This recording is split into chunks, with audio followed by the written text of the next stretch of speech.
যখন জীবন দেয়া তো দূরের কথা, নামাজ পড়ার সময় আসে, কারবালার মাহফিলের সময় আসে, দিনের কোনো কাজ আসে, তখন দেখা যায় সবার আগে সব থেকে বড় গলায় যে হুজুর বলে সেই সবার আগে লেজ গুটাইয়া সবার আগে পিছনে চলে যায়। জোরে বলেন ঠিক কিনা? মানে আমাদের অবস্থা হচ্ছে এমন, যারা নাকি জি হুজুর সবার আগে আমি থাকবো এরকম স্লোগান দেয়, দিন শেষে দেখা যায় মাঠ খালি। আর যারা জি হুজুর করে সবার আগে লেজ গুটাইয়া ওই ব্যক্তি পলায়ন করে। জোরে বলেন ঠিক কিনা?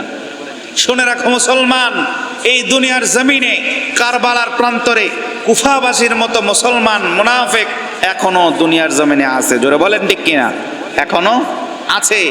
অর্থাৎ যখন বলা হয় ইসলামের জন্য জীবন দাও, রাসূলের জন্য জীবন দাও, মাহফিলের মাঠে, ওয়াজের মাঠে, মসজিদের ময়দানে জি হুজুর জি হুজুর অবশ্যই জীবন বিলীন করতে রাজি থাকে। কিন্তু 5 ওয়াক্ত নামাজ জামাতের সহিত আদায় করার ক্ষেত্রে মসজিদে আসার দূরের কথা, আজান দিলে মসজিদের আশেপাশেও ঘোরাফেরা করে না। জোরে বলেন নাউজুবিল্লাহ।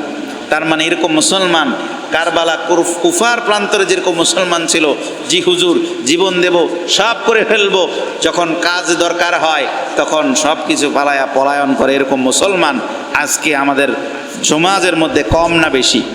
যেটা বলেন কম না বেশি?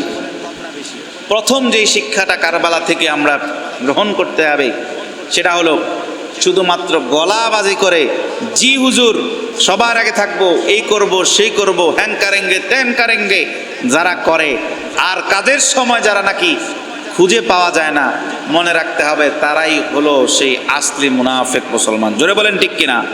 আমরা এমন হতে হবে, আমাদের মুখে যেরকম আমরা ওয়াদা করব, ঠিক তদ্রুপভাবে সমান অবস্থায় আমরা ইমানি দায়িত্বের জন্য, ইমানি অবস্থান থেকে ইমানের দায়িত্ব পালন করার জন্য আমরা সেই পদক্ষেপ গ্রহণ করতে হবে। জোরে বলেন ঠিক কিনা? কুফার মুসলমানদের মতন মুনাফিকি করার কোনো সুযোগ